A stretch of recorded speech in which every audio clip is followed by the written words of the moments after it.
হনুমান বসুন চোষাই মায়ের আদেশ মাই বলছে দেবী দেহ থেকে 100টা নীল পদ্ম এনে মায়ের পুজো দিলে মা সন্তুষ্ট হবে তা হবে না।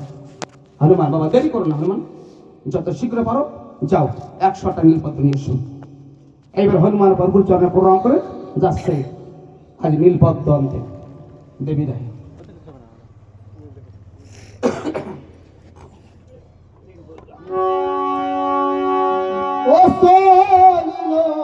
হনু দারাম দারাম বলে ও তলিল হনু দারাম দারাম বলে ও তলিল হনু দারাম দারাম বলে পূর্ব মুখে বসে হনু দেবগণ বন্ধে গো দারাম দারাম বলে দেবগণ বন্ধে বীর মনের আনন্দে গো দারাম দারাম বলে কেশরী বন্ধে আপন মাতা পিতা গো দারাম দারাম বলে রঘুনাথের শরণ বন্ধি জড় করিয়া হাতে গো দারাম দারাম দেখো উর্ধে কেশরী ধরিল 50 যোজন গো দারাম দারাম বলে 80 যোজন ধরল শরীর আড়ে বলি সন গো দারাম দারাম আর কুণ্ডলী করে সেলে পর্বত প্রমাণ গো দারাম দারাম বলে তাহার উপর বসে আছে পবন সন্তান গো দারাম দারাম দেখো শূন্য পথে চলে যায় সেই বায়ুর নন্দন গো দারাম দারাম আবার নিমিষে নিমিষে লঙ্ঘে যোগন যোগন গো দারাম দারাম আবার দেহ বলে পৃথিবীতে ভূমিকম্প যায় গো দারাম দারাম বলে দেহ বলে ব্রহ্মার সৃষ্টি হইবে প্রলয় গো দারাম দারাম আরে দেহ বলে ভাঙল বুঝি সুমেরুর চূড়া গো দারাম দারাম আরে দেহ বলে পাথর পাখি করিয়াছে উড়া গো দারাম দারাম দেখো দেহ বলে ভাঙল বুঝি শিবের কৈলাস গো দারাম দারাম বলে দেহ বলে কষ্টে ছেড়ে সেই উল্লাস গো দারাম দারাম বলে শূন্য পথে চলে যায় সেই বায়ুর নন্দন গো দারাম দারাম বলে আর শূন্য পথে চলে বীর বাহুতে করি ভর গো দারাম দারাম বলে এই গায়ের বাতাসে ওড়ে গাছার পাথর গো দারাম দারাম দেখো শূন্য পথে চলে যায় সেই বায়ুর নন্দন গো দারাম দারাম বলে দেবী দেহের কুলে গিয়ে দিল দর্শন গো দারাম দারাম বলে হনুমান প্রভু চরণে প্রণাম রাখি। হনুমান একটা লাফিয়ে গিয়ে পড়লো দেবীদের কুলে। দেবীদের পাড়ে দাঁড়িয়ে হনুমান লক্ষ্য করে দেবীদের বুকে কি দেখে, দেখে সুন্দর সুন্দর নীল পদ্ম ফুটেছে সরবার। এই যে নীল পদ্ম হনুমান জীবনে প্রথম দর্শন করে নীল পদ্ম কারে ফুল দেখে হনুমান মানব চিন্তা করে হায় রে ফুল এত সুন্দর হতে পারে। আমার জীবনে প্রথম দর্শন করলাম যে ফুল এত সুন্দর হয়। আমার জীবনে এমন ফুল দেখিনি, ফুল দেখে আমার মনে ভরে গেছে। যদি এমন ফুল দিয়ে আমরা প্রভুর চরণ পূজা করতে পারতাম কত ভালো হতো।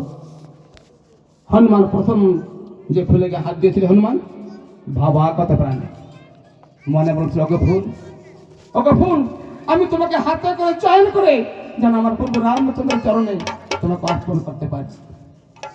তাহলে প্রথম ফুল হনুমান চয়ন করলো প্রভুর চরণ পূজার ফুল। এইবার হনুমান ঘুরে ঘুরে ওই সর্বর যত ফুল ছিল এক এক করে হনুমান সমস্ত ফুলগুলি চয়ন করে নিল। এইবার হনুমান পাড়ে গিয়ে ফুল গুনছে কয়টি হলো। এক এক করে হনুমান দেখতে পেলে রান্না করে ঠিক 108টি ফুল হয়েছে। হনুমান মনে মনে চিন্তা করে ব্যাপার কি, আমার ভগবান বলছে 108টি ফুল হয়েছে, এতে 108টি ফুল হয়েছে, তবে আমি একটা ফুল তুলেছিলাম আমার প্রভুর চরণে দেব, তার কি হবে? হনুমান একবার দুইবার তিনবার আবার ঘুরছে কিন্তু আর ফুল নাই। হনুমান ডেকে হরে দেবী দাহ, হরে দেবী দাহ তো নিশ্চয় কেন রে তোর বুকে শুধু 108টা ফুল ফুটে শিখেছিস, কেন একটা দুটো ফুল বেশি ফুটে শিখিস নাই? দেবী দাহের বুকে 100টা নীল পদ্ম ফোটে, একটা বেসন একটা কমনা 108টাই ফোটে। এর কারণটা কি?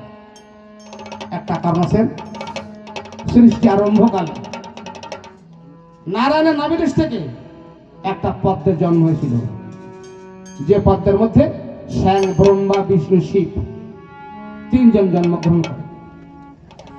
তিনজন জন্মগ্রহণ করে তারা মানুষ চিন্তা করে আমরা কোথায় ছিলাম, কোথায় এলাম, কোথায় যাব। আদি অন্ত না পেয়ে পদ্মের মৃণালবে অতল তলে চলে যায়। কোনো পথ পদার্থ না পেয়ে আবার তিনজন ফিরে এলো। এসে পদ্মের পাপড়ি দ্বারা এক সুন্দরী রূপসীকে সৃষ্টি করো। তিনজনে সৃষ্টি করে এবার তিনজনে মিলে ওই রূপসীকে ভজনা করতে লাগলো। ভজনা করতে করতে ওই রূপসীর মধ্যে হলো প্রাণ প্রতিষ্ঠান। দেখে সুন্দরী এক যুবতী কন্যা। সেই যুবতী কন্যাকে বলছে, ওগো তোমরা কারা? দেখো মা, আমরা হলাম ব্রহ্মা বিষ্ণু শিব। বাহ, তোমরা ব্রহ্মা বিষ্ণু শিব, আচ্ছা তাহলে তোমরা তিনজনে আমাকে সৃষ্টি করেছো? হ্যাঁ মা। যাক, ভালো কথা। যখন তোমরা আমাকে সৃষ্টি করেছো, এখন যে কোনো একজন আমাকে বিবাহ করো, মানে স্ত্রীকে গ্রহণ করো। আজ থেকে সৃষ্টি আরম্ভ হবে। প্রথম কাছে ব্রহ্মার কাছে, দেখবে ব্রহ্মা আমার কথা ধরো, আমাকে তুমি বিবাহ করো, বিবাহ করে সৃষ্টিকে রক্ষা করো। ব্রহ্মা বলছে, মা তোমাকে মাতৃজ্ঞানে পূজা করছি, তোমাকে আমরা মা বলে ডাকি। ও মা, এই মাকে কখনো বিবাহ করা যায় নাকি? অসম্ভব মা, আমি তো পারবো না। যদি পারো যাও বিষ্ণুর কাছে। আদ্যা শক্তি মহামায়া লজ্জা পেয়ে গেছে বিষ্ণুর কাছে। বুঝে, বিষ্ণু আমার কথা ধরো, অতি সত্তর মাকে বিবাহ করো, বিবাহ করে শিশুকে রক্ষা করো। বিষ্ণু বলছে, মা তোমাকে মা বলে ডাকি। মা, এই মাকে কখনো বিবাহ করা যায় নাকি? অসম্ভব মা, আমি তোমাকে বিবাহ করতে পারবো না। যদি পারো যাও শিবের কাছে, তুই শিব করে ভিত করতে পারে।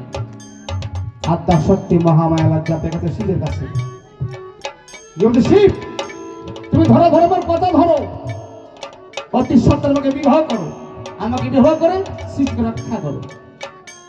শিব বলছে, মা তোমাকে মাতৃজ্ঞানে পূজা করেছি, আমরা তিনজন মিলে তোমাকে মা বলে ডাকি। মা, এই মাকে কখনো বিবাহ করা যায় নাকি? মা, মা তখন রেগে গেছে, যদি আমাকে বিবাহ না করো তিনজনকে একসঙ্গে অভিশাপ করবো। যখন শিব দিতে গেল, যখন মা দিল অভিশাপ, তখন মনে পেয়ে মনস্তাপ। শিব বলছো, মা মা অভিশাপ করো না, মা অভিশাপ দিও না। ও মা, আমি দেখে চিন্তা করে এই মাকে বিবাহ করার মতো এমন কোন বিধি বিধানের উপর শাস্ত্রের ভিতরে। শিব ধ্যানে বসলো, বেশ কিছুক্ষণ ধ্যান করে দেখে বলছে, পাগলা ভোলা দিগম্বর। ও মা, মাকে বিবাহ করার মতো একটা বিধান পেয়েছি। মা, তুই পেয়েছেন? ও মা, যদি আমার কথা ধরো, তুমি যদি কথা রক্ষা করতে পারো। কি? ও মা, যদি আমার কথা তুমি 108 বার মরতে পারো, আবার 108 বার দেহ ধরতে পারো, তাহলে তোমার মধ্যে কোনো মাতৃত্ব থাকবে না, তাহলে বিবাহ করা সম্ভব। মা কথা পারবো না। মা তখন দেখো, হ্যাঁ হ্যাঁ ঠিক, যদি আমার স্মৃতিকে রক্ষা করার জন্য আমার 108 বার মরতে হয়, আবার 108 দেহ ধরতে হয়, আমি নিশ্চয় করবো। তাই সেদিন শিবের কথায় দেবী 108 বার মরেছিল, আবার 108 বার দেহ ধরেছিল। যখন দেবী মরে যায়, শিব কি করে? শিব কি করে? এই যে কটির হাড়টা কেটে রাখে। কেন? গুনতে সুবিধা হবে।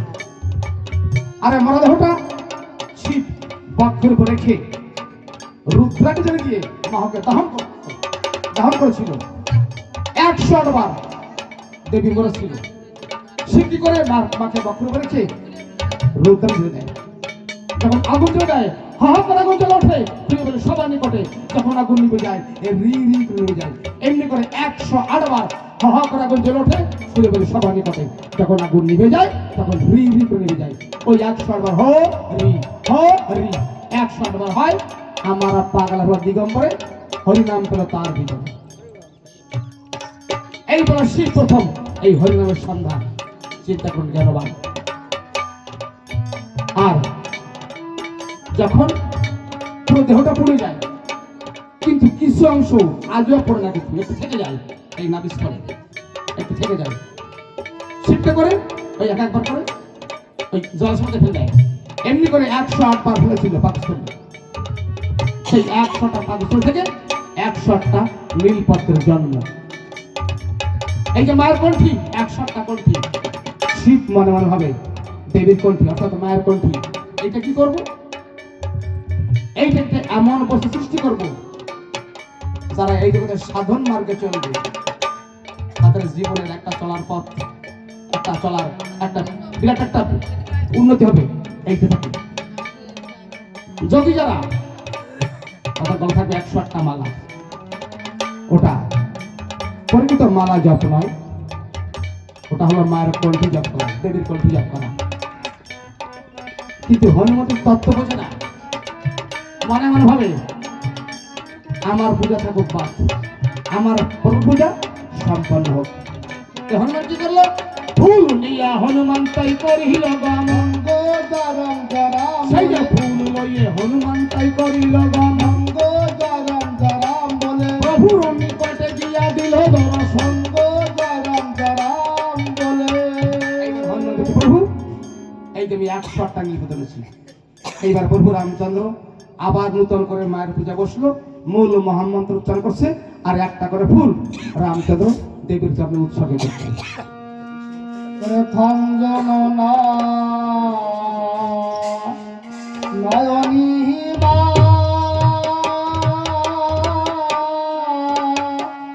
তোমার কত দিনের দয়া, তোমার করিলি ভাবা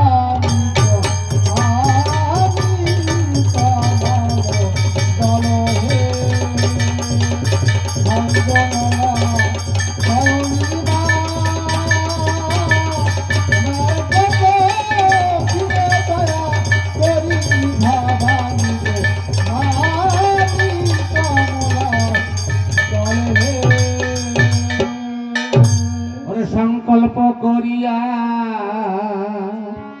বিধান রচিয়া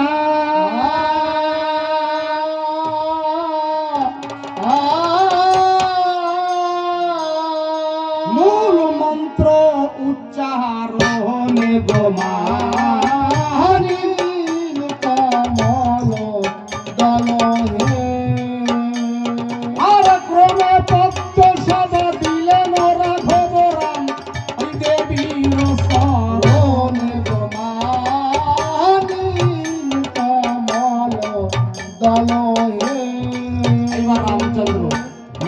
বসে মূল মোহাম্মদ উচ্চারণ করছেন, একটা করে ফুল রাম দেবীর চরণে উৎসর্গ করছেন।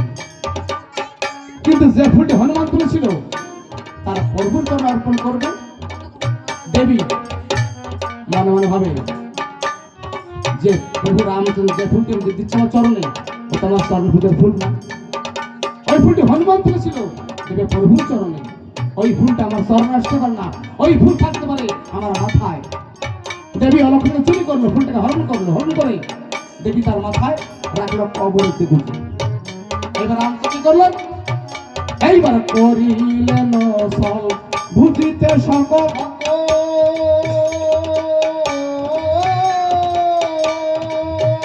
আরে দেবী দেহ বনমালী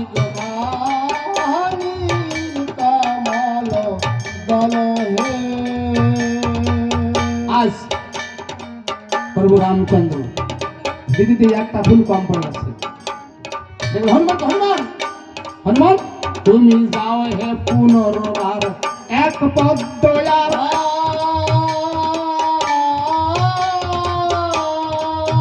তুমি আনো দিয়া বাসা ধান গমা, হনুমানে কোন ব্রহ্ম সনাতন সতস্ত আছে গান গমা। প্রভু আমার বিষয় অন্যথা না হয়, আমি দেখেছি দুনিয়া তবে নিশ্চয় নলিনী হইয়াছে তারিণী না ভাবিও প্রভু মানে তুমি শুনো হে গোসাই আর পদ্ম নাই, সেই দেবী দাহ বনমালী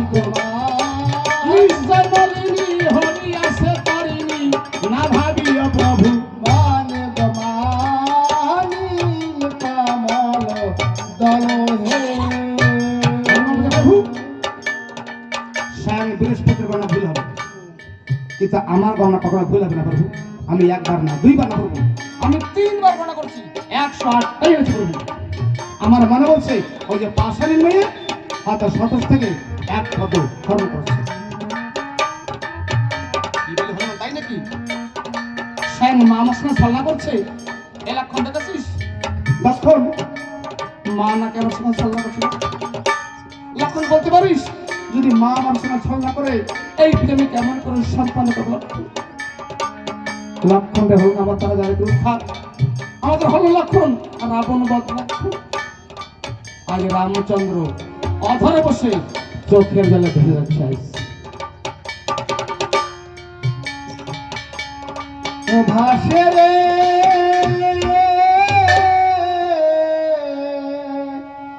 ওরে নীল কমলা কমনীরে ভাসে, ও ভাসে রে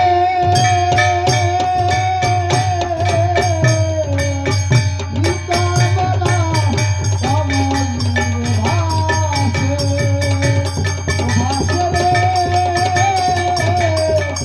নীল কমলা কমনীরে ভাসে।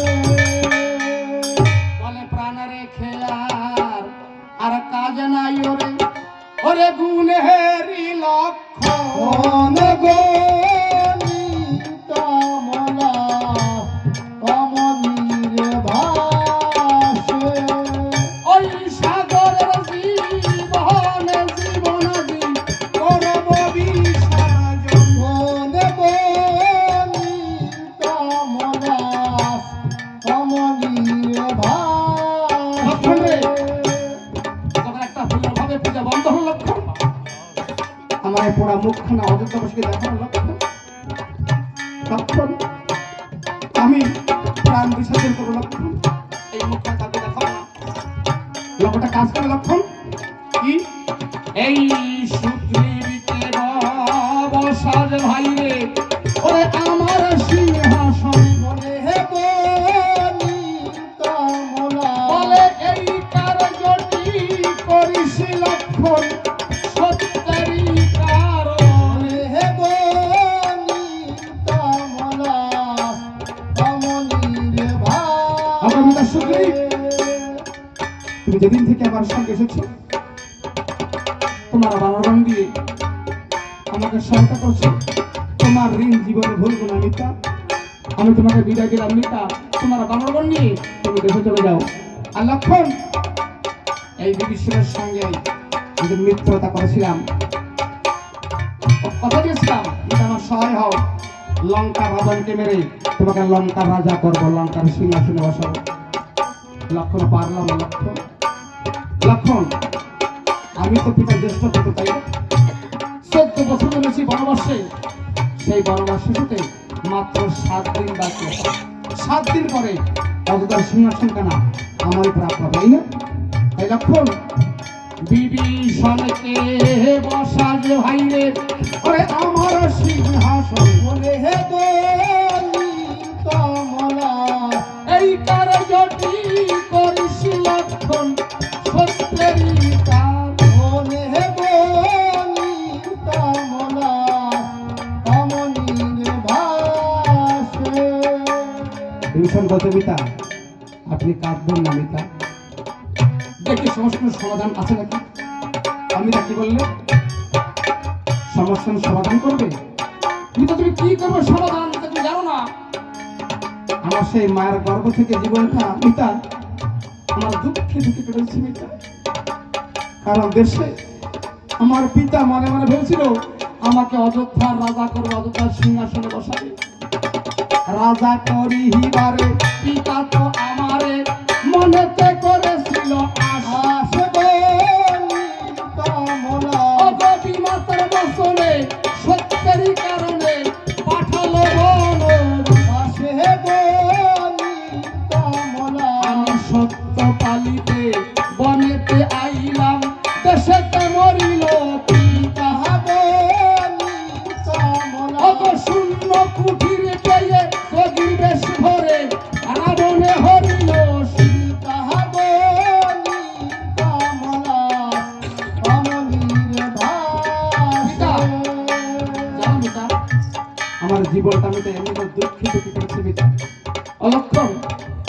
তাহলে অভাবে মায়ের পূজা বন্ধ করবো?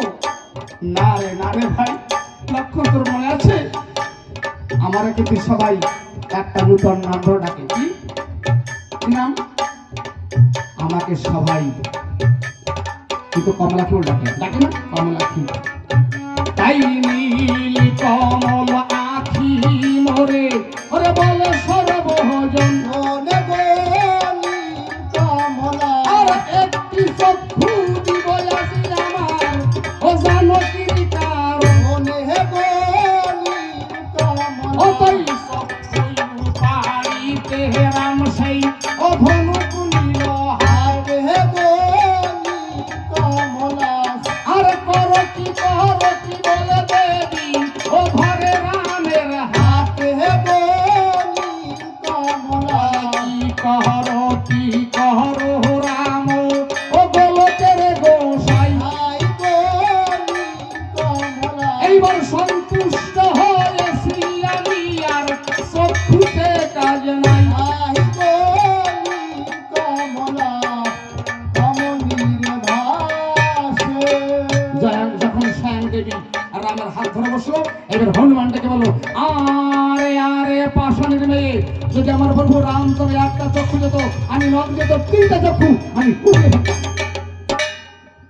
দেবী বলে ক্ষমরে পবনন্দন হরেছিলাম শত এক পদ্ম।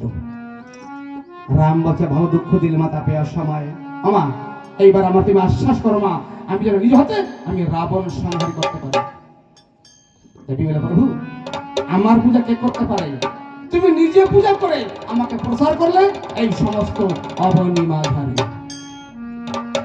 ও সারে বেজরে কি দারিবে ওরে রাম নামের মহিমায় ও সারে বেজরে কি দারিবে রাম নামের মহিমায় ও সারে বেজরে কি দারিবে রাম নামের মহিমায় বেজরে কি দারিবে বলে বিশ্বের আরাধ্য তুমি জগতের পতি, ও সারে বেজরে কি দারিবে নিদানে করছ সৃষ্টি তুমি প্রজাপতি। ও সারে বেজরে কি দারিবে বলে তুমি চন্দ্র তুমি সূর্য তুমি দিবাকর, ও সারে বেজরে কি দারিবে আরে অরুণ বরুণ তুমি জম্পুরন্দর। ও সারে বেজরে কি বলে দারিবে সাক্ষ্য আর শাখা আর সকল রূপে তুমি, ও সারে বেজরে কি দারিবে ওরে তোমার মহিমা প্রভু কি জানিব আমি ও সারে বেজরে কি আর দারিবে তুমি হে অনাথ আদ্য অসাধ্য সাধন, ও সারে বেজরে কি দারিবে তাই কটাক্ষে ব্রহ্মাণ্ড কোটি করো বিনাশ।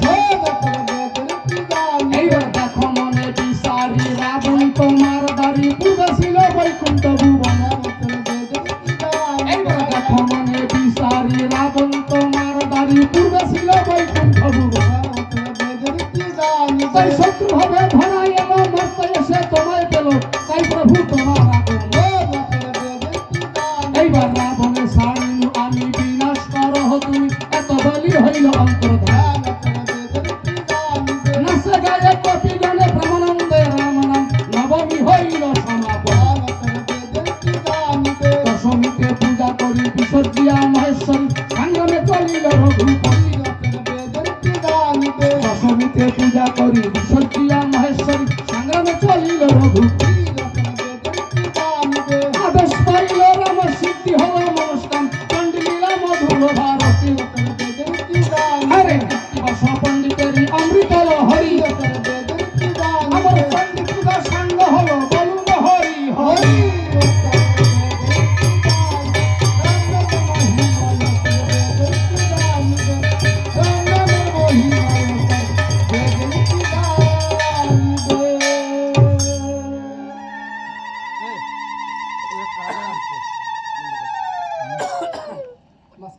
লাইট লাগতো লাইট বন্ধ করতে করো, একটা লাইট দিয়ে কিসের এই জায়গা লাইট বন্ধ হয়ে যায় আমার হাতে না, লাইট লাগবে না,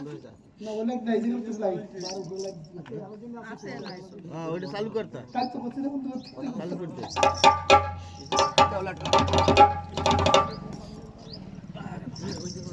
এই যে তো লালটাই হ্যাঁ